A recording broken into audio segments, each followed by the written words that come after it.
Welcome to Immerse Beginnings reading for Week 5, Day 22.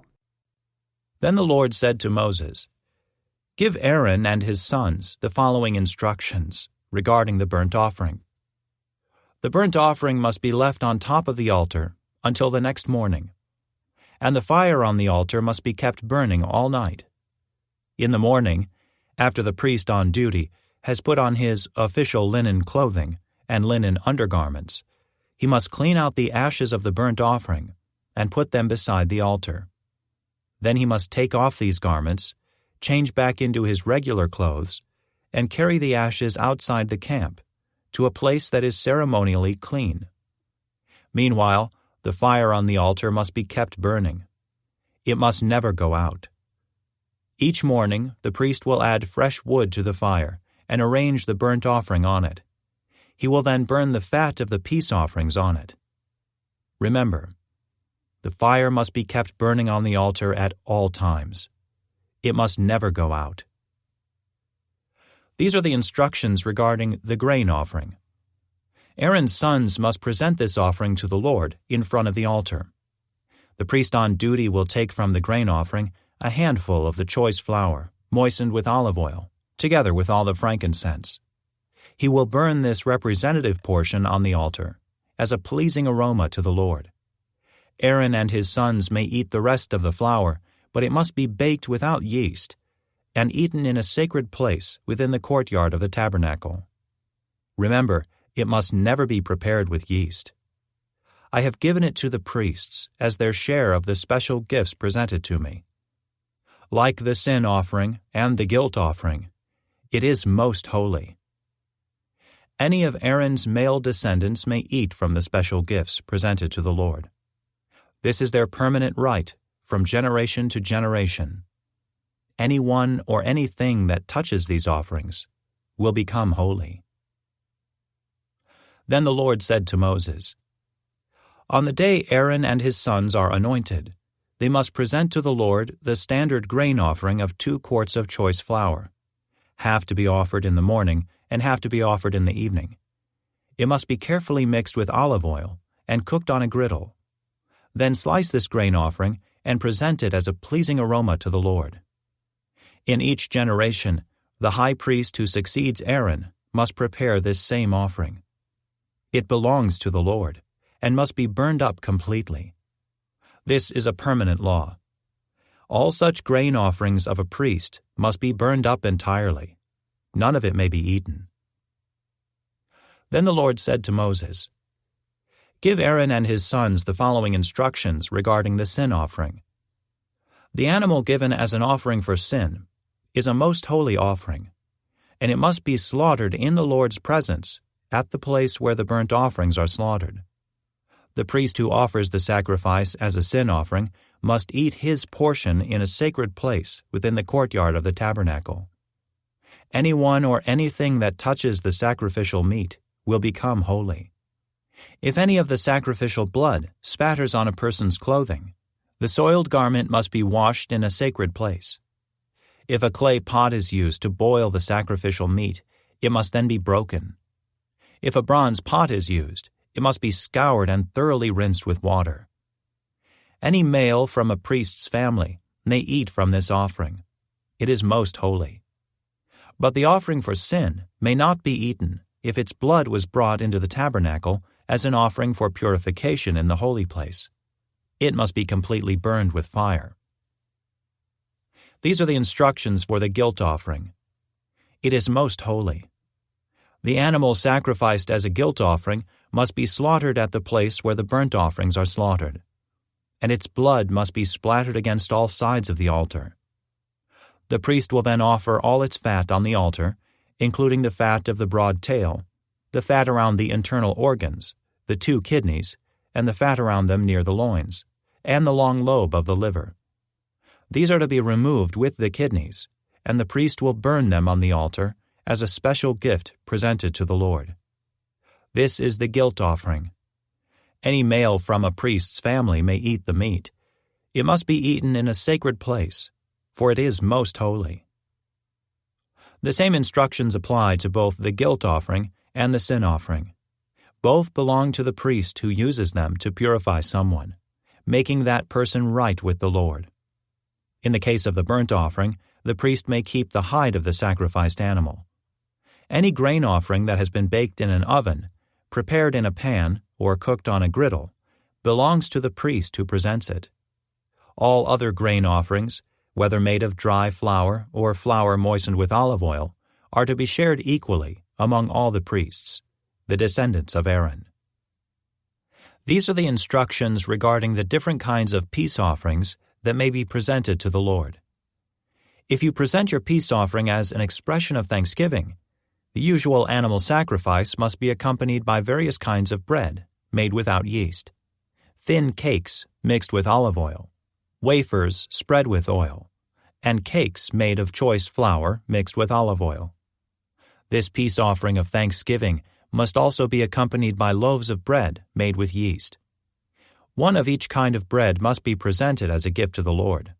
It will then belong to the priest who splatters the blood of the peace offering against the altar. The meat of the peace offering of thanksgiving must be eaten on the same day it is offered. None of it may be saved for the next morning. If you bring an offering to fulfill a vow, or as a voluntary offering, the meat must be eaten on the same day the sacrifice is offered, but whatever is left over may be eaten on the second day. Any meat left over until the third day must be completely burned up. If any of the meat from the peace offering is eaten on the third day, the person who presented it will not be accepted by the Lord. You will receive no credit for offering it. By then, the meat will be contaminated. If you eat it, you will be punished for your sin. Meat that touches anything ceremonially unclean may not be eaten. It must be completely burned up. The rest of the meat may be eaten, but only by people who are ceremonially clean. If you are ceremonially unclean, and you eat meat from a peace offering that was presented to the Lord, you will be cut off from the community. If you touch anything that is unclean, whether it is human defilement, or an unclean animal, or any other unclean detestable thing, and then eat meat from a peace offering presented to the Lord, you will be cut off from the community. Then the Lord said to Moses, "Give the following instructions to the people of Israel. You must never eat fat, whether from cattle, sheep, or goats. The fat of an animal found dead or torn to pieces by wild animals must never be eaten, though it may be used for any other purpose. Anyone who eats fat from an animal presented as a special gift to the Lord will be cut off from the community. No matter where you live, you must never consume the blood of any bird or animal. Anyone who consumes blood will be cut off from the community." Then the Lord said to Moses, "Give the following instructions to the people of Israel. When you present a peace offering to the Lord, bring part of it as a gift to the Lord. Present it to the Lord with your own hands as a special gift to the Lord. Bring the fat of the animal, together with the breast, and lift up the breast as a special offering to the Lord. Then the priest will burn the fat on the altar, but the breast will belong to Aaron and his descendants. Give the right thigh of your peace offering to the priest as a gift. The right thigh must always be given to the priest who offers the blood and the fat of the peace offering. For I have reserved the breast of the special offering and the right thigh of the sacred offering for the priests. It is the permanent right of Aaron and his descendants to share in the peace offerings brought by the people of Israel. This is their rightful share. The special gifts presented to the Lord have been reserved for Aaron and his descendants from the time they were set apart to serve the Lord as priests. On the day they were anointed, the Lord commanded the Israelites to give these portions to the priests as their permanent share from generation to generation. These are the instructions for the burnt offering, the grain offering, the sin offering, and the guilt offering, as well as the ordination offering and the peace offering. The Lord gave these instructions to Moses on Mount Sinai, when he commanded the Israelites to present their offerings to the Lord in the wilderness of Sinai.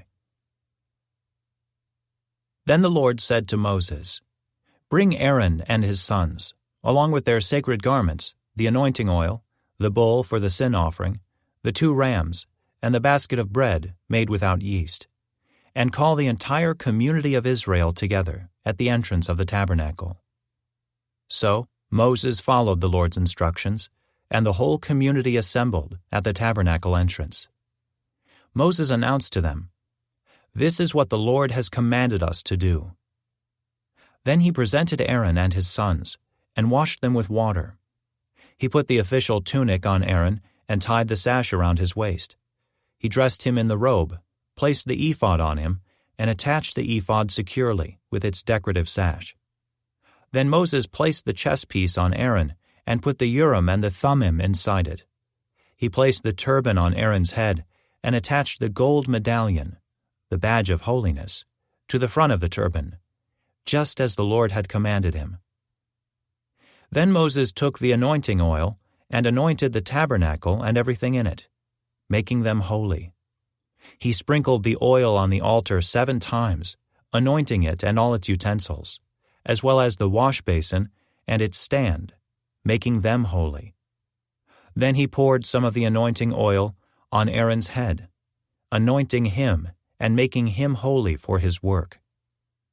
Next Moses presented Aaron's sons. He clothed them in their tunics, tied their sashes around them, and put their special head coverings on them, just as the Lord had commanded him. Then Moses presented the bull for the sin offering. Aaron and his sons laid their hands on the bull's head, and Moses slaughtered it. Moses took some of the blood, and with his finger he put it on the 4 horns of the altar to purify it. He poured out the rest of the blood at the base of the altar. Through this process, he made the altar holy by purifying it. Then Moses took all the fat around the internal organs, the long lobe of the liver, and the 2 kidneys and the fat around them, and he burned it all on the altar. He took the rest of the bull, including its hide, meat, and dung, and burned it on a fire outside the camp, just as the Lord had commanded him. Then Moses presented the ram for the burnt offering. Aaron and his sons laid their hands on the ram's head, and Moses slaughtered it. Then Moses took the ram's blood and splattered it against all sides of the altar. Then he cut the ram into pieces, and he burned the head, some of its pieces, and the fat on the altar. After washing the internal organs and the legs with water, Moses burned the entire ram on the altar as a burnt offering. It was a pleasing aroma, a special gift presented to the Lord, just as the Lord had commanded him. Then Moses presented the other ram, which was the ram of ordination. Aaron and his sons laid their hands on the ram's head, and Moses slaughtered it. Then Moses took some of its blood and applied it to the lobe of Aaron's right ear, the thumb of his right hand, and the big toe of his right foot. Next Moses presented Aaron's sons and applied some of the blood to the lobes of their right ears, the thumbs of their right hands, and the big toes of their right feet. He then splattered the rest of the blood against all sides of the altar. Next, Moses took the fat, including the fat of the broad tail, the fat around the internal organs, the long lobe of the liver, and the 2 kidneys, and the fat around them, along with the right thigh. On top of these he placed a thin cake of bread made without yeast, a cake of bread mixed with olive oil, and a wafer spread with olive oil. All these were taken from the basket of bread made without yeast that was placed in the Lord's presence. He put all these in the hands of Aaron and his sons, and he lifted these gifts as a special offering to the Lord. Moses then took all the offerings back from them and burned them on the altar on top of the burnt offering. This was the ordination offering. It was a pleasing aroma, a special gift presented to the Lord. Then Moses took the breast and lifted it up as a special offering to the Lord. This was Moses' portion of the ram of ordination, just as the Lord had commanded him. Next, Moses took some of the anointing oil and some of the blood that was on the altar, and he sprinkled them on Aaron and his garments, and on his sons and their garments. In this way he made Aaron and his sons and their garments holy. Then Moses said to Aaron and his sons, Boil the remaining meat of the offerings at the tabernacle entrance, and eat it there, along with the bread that is in the basket of offerings for the ordination, just as I commanded when I said, Aaron and his sons will eat it. Any meat or bread that is left over must then be burned up. You must not leave the tabernacle entrance for 7 days, for that is when the ordination ceremony will be completed. Everything we have done today was commanded by the Lord in order to purify you, making you right with Him. Now stay at the entrance of the tabernacle day and night for 7 days, and do everything the Lord requires. If you fail to do this, you will die. For this is what the Lord has commanded. So Aaron and his sons did everything the Lord had commanded through Moses. After the ordination ceremony, on the 8th day, Moses called together Aaron and his sons and the elders of Israel. He said to Aaron, "Take a young bull for a sin offering, and a ram for a burnt offering, both without defects, and present them to the Lord. Then tell the Israelites, Take a male goat for a sin offering, and take a calf and a lamb, both a year old and without defects, for a burnt offering. Also take a bull and a ram for a peace offering, and flour moistened with olive oil for a grain offering. Present all these offerings to the Lord, because the Lord will appear to you today." So the people presented all these things at the entrance of the tabernacle, just as Moses had commanded. Then the whole community came forward and stood before the Lord. And Moses said, "This is what the Lord has commanded you to do, so that the glory of the Lord may appear to you." Then Moses said to Aaron, "Come to the altar, and sacrifice your sin offering and your burnt offering, to purify yourself and the people. Then present the offerings of the people to purify them, making them right with the Lord, just as he commanded." So Aaron went to the altar and slaughtered the calf as a sin offering for himself. His sons brought him the blood, and he dipped his finger in it and put it on the horns of the altar. He poured out the rest of the blood at the base of the altar. Then he burned on the altar the fat, the kidneys, and the long lobe of the liver from the sin offering, just as the Lord had commanded Moses. The meat and the hide, however, he burned outside the camp. Next, Aaron slaughtered the animal for the burnt offering. His sons brought him the blood, and he splattered it against all sides of the altar. Then they handed him each piece of the burnt offering, including the head, and he burned them on the altar. Then he washed the internal organs and the legs, and burned them on the altar, along with the rest of the burnt offering. Next, Aaron presented the offerings of the people. He slaughtered the people's goat and presented it as an offering for their sin, just as he had first done with the offering for his own sin. Then he presented the burnt offering and sacrificed it in the prescribed way. He also presented the grain offering, burning a handful of the flour mixture on the altar, in addition to the regular burnt offering for the morning. Then Aaron slaughtered the bull and the ram for the people's peace offering. His sons brought him the blood, and he splattered it against all sides of the altar. Then he took the fat of the bull and the ram, the fat of the broad tail, and from around the internal organs, along with the kidneys and the long lobes of the livers. He placed these fat portions on top of the breasts of these animals, and burned them on the altar. Aaron then lifted up the breasts and right thighs as a special offering to the Lord, just as Moses had commanded. After that, Aaron raised his hands toward the people and blessed them. Then, after presenting the sin offering, the burnt offering, and the peace offering, he stepped down from the altar. Then Moses and Aaron went into the tabernacle, and when they came back out, they blessed the people again, and the glory of the Lord appeared to the whole community. Fire blazed forth from the Lord's presence and consumed the burnt offering and the fat on the altar. When the people saw this, they shouted with joy and fell face down on the ground. Aaron's sons, Nadab and Abihu, put coals of fire in their incense burners and sprinkled incense over them.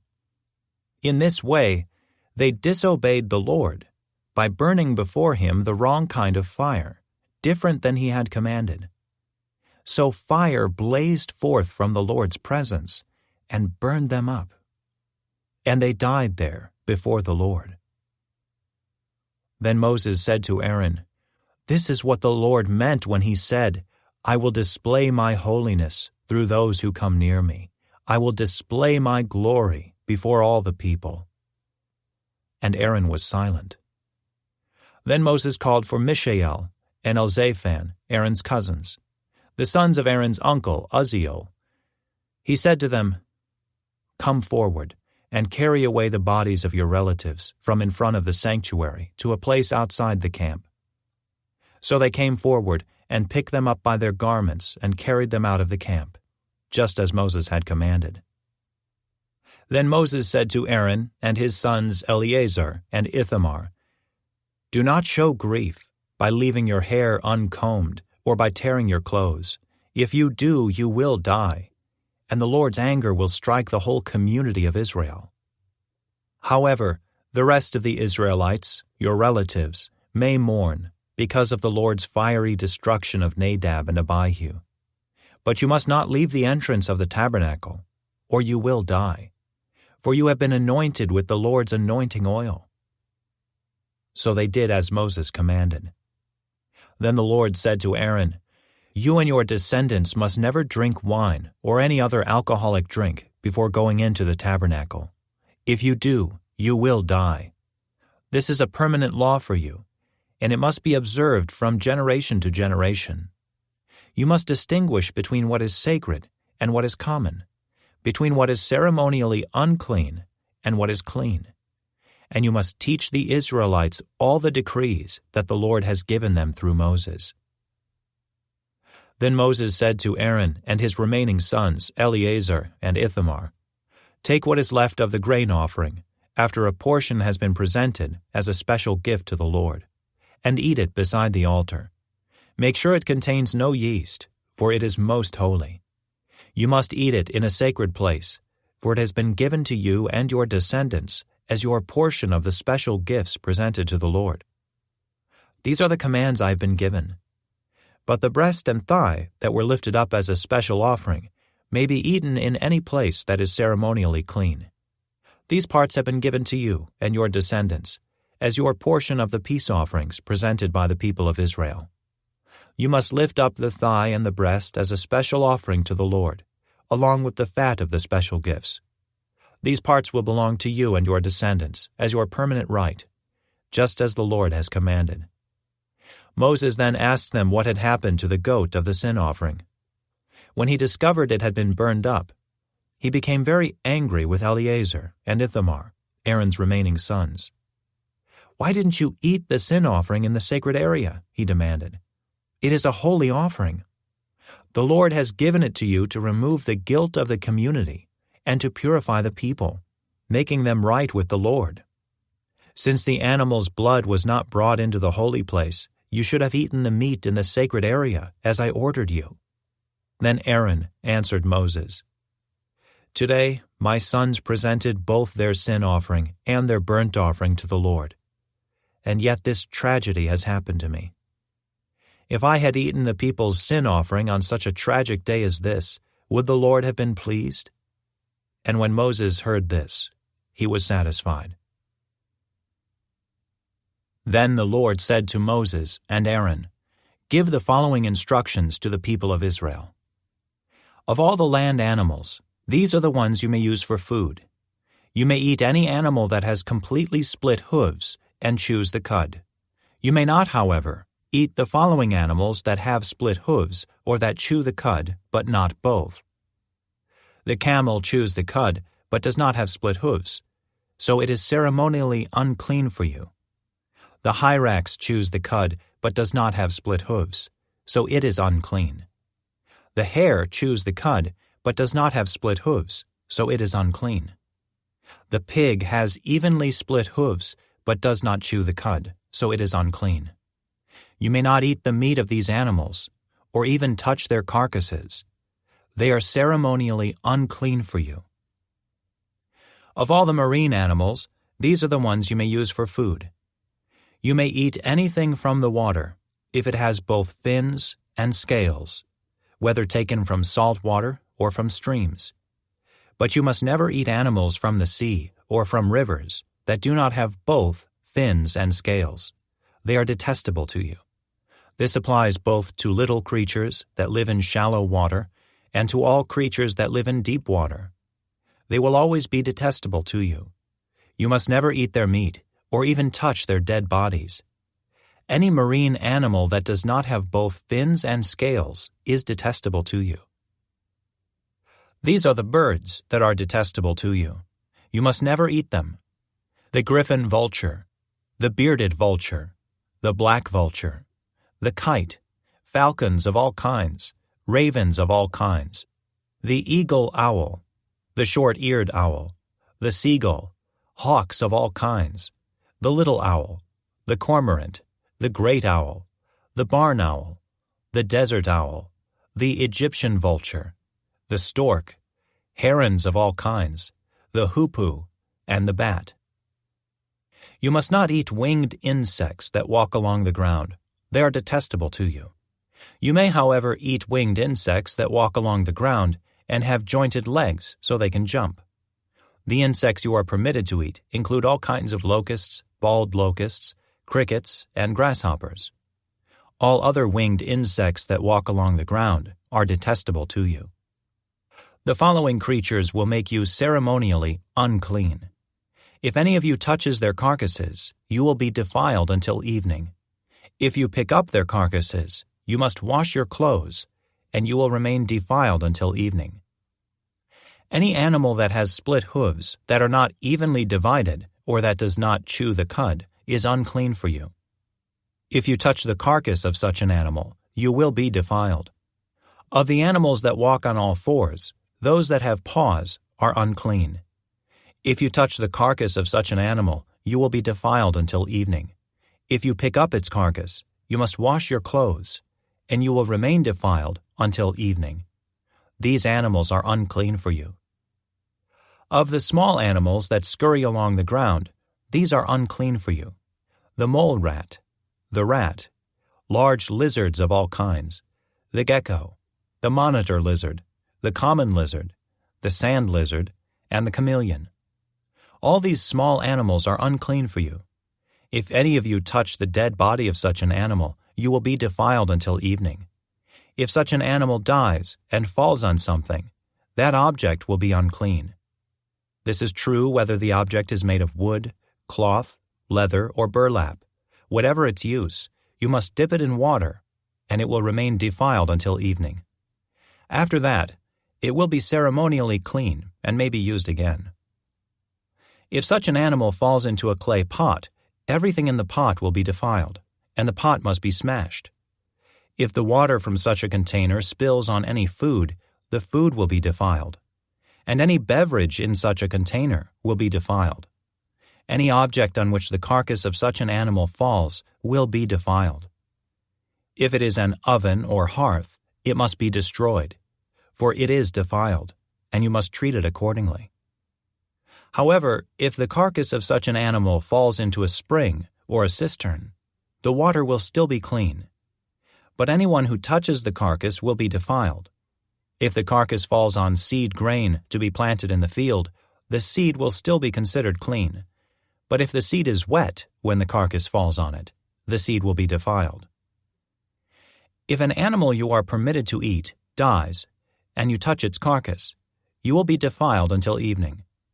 If you eat any of its meat or carry away its carcass, you must wash your clothes, and you will remain defiled until evening. All small animals that scurry along the ground are detestable, and you must never eat them. This includes all animals that slither along on their bellies, as well as those with 4 legs and those with many feet. All such animals that scurry along the ground are detestable, and you must never eat them. Do not defile yourselves by touching them. You must not make yourselves ceremonially unclean because of them. For I am the Lord your God. You must consecrate yourselves and be holy, because I am holy. So do not defile yourselves with any of these small animals that scurry along the ground. For I, the Lord, am the one who brought you up from the land of Egypt, that I might be your God. Therefore, you must be holy, because I am holy. These are the instructions regarding land animals, birds, marine creatures, and animals that scurry along the ground. By these instructions you will know what is unclean and clean, and which animals may be eaten, and which may not be eaten. The Lord said to Moses, "Give the following instructions to the people of Israel. If a woman becomes pregnant and gives birth to a son, she will be ceremonially unclean for 7 days, just as she is unclean during her menstrual period. On the 8th day, the boy's foreskin must be circumcised. After waiting 33 days, she will be purified from the bleeding of childbirth. During this time of purification, she must not touch anything that is set apart as holy, and she must not enter the sanctuary until her time of purification is over. If a woman gives birth to a daughter, she will be ceremonially unclean for 2 weeks, just as she is unclean during her menstrual period. After waiting 66 days, she will be purified from the bleeding of childbirth.